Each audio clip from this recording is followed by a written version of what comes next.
Bonjour et bienvenue sur Relais TV. Voici les titres de ce journal.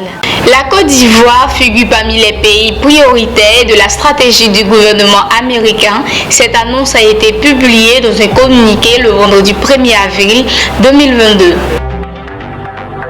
Abidjan abritera la toute première édition Côte d'Ivoire tout PME du 9 avril au 11 mai 2022 avec pour thème aide au financement et au crédit PME TPME.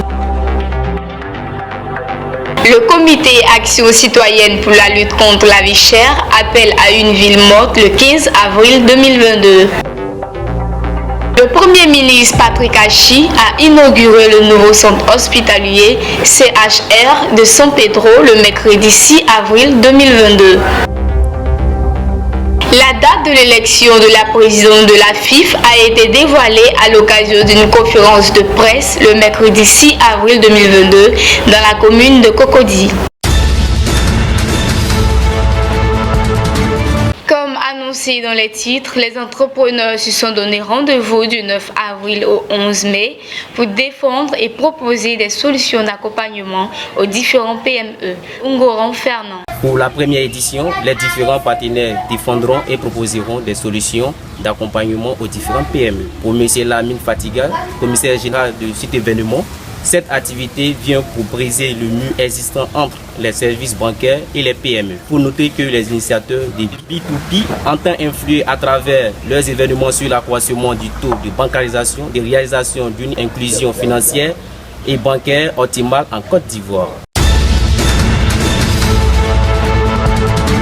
Parlons de l'actualité diplomatique dans le but de prévenir les conflits et de promouvoir la stabilité dans le monde entier. Le gouvernement américain a mis en œuvre une stratégie décennale et fait de la Côte d'Ivoire l'un des pays prioritaires.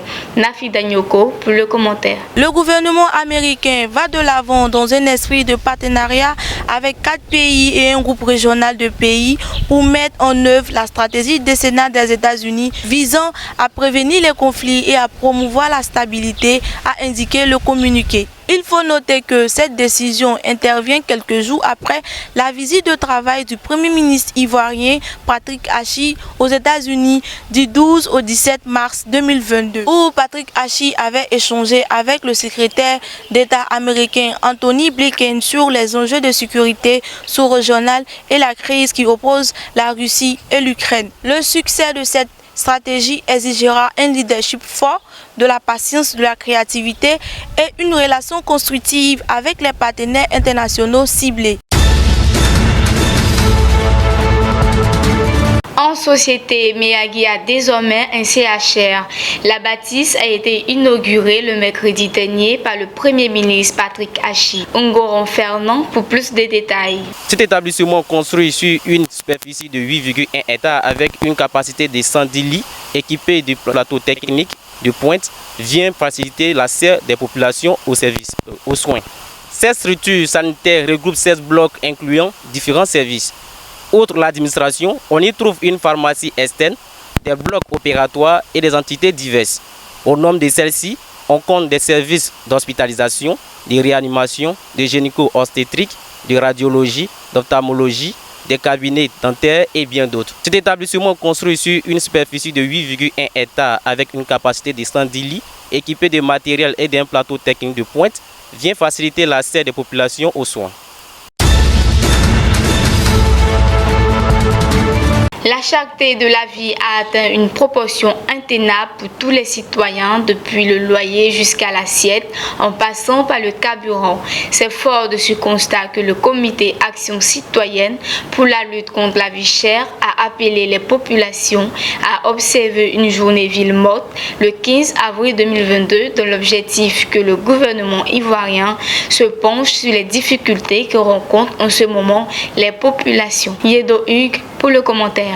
Pulcherie Balé, présidente de Alternative Citoyenne, membre du comité de lutte contre la vie chère, invite les populations le 15 avril prochain à une union des idées afin que les conditions de vie des populations soient allégées. Aussi a-t-elle profité de l'occasion pour appeler tous les consommateurs qui sont d'abord des citoyens à être Solidaire à ce mot d'ordre, elle mentionne prendre à témoin la communauté nationale et internationale face au refus du gouvernement. Elle mentionne également prendre à témoin la communauté nationale et internationale face au refus du gouvernement à recevoir ceux qui disposent des propositions réalistes pour une résolution définitive et durable de ce problème de flambée de prix. Enfin, l'actualité sportive, le comité de normalisation a initié une conférence de presse pour annoncer la date des élections de la FIFA, au cours de laquelle les anciens joueurs ivoiriens ont démontré leur soutien à leur ex-coéquipier Didier Drogba. Axel Yapi pour le commentaire. La date de l'élection à la présidence de la FIFA est officiellement prévue pour le 23 avril 2022 à Abidjan. Cette annonce a été faite au cours d'une conférence de presse ce mercredi 6 avril 2022 à Cocody Rosé à Abidjan. Cette conférence était principalement axée sur la volonté des anciens grandes têtes du football ivoirien à soutenir leur ex-coéquipier Didier Drogba, candidat à la dite élection. Informer donc la position nationale sur leur soutien, tel fut le but de cette conférence organisée par ces monuments du football, notamment Traoré Kandia, Baki Kone, Louis Ruffin, Lago Fabrice, Couton Nancho et Samabo Dominique. Bien entendu, pour montrer leur soutien, les qualités du candidat ont été mises en avant par ces conférenciers sans toutefois oublier son parcours explosif durant des années.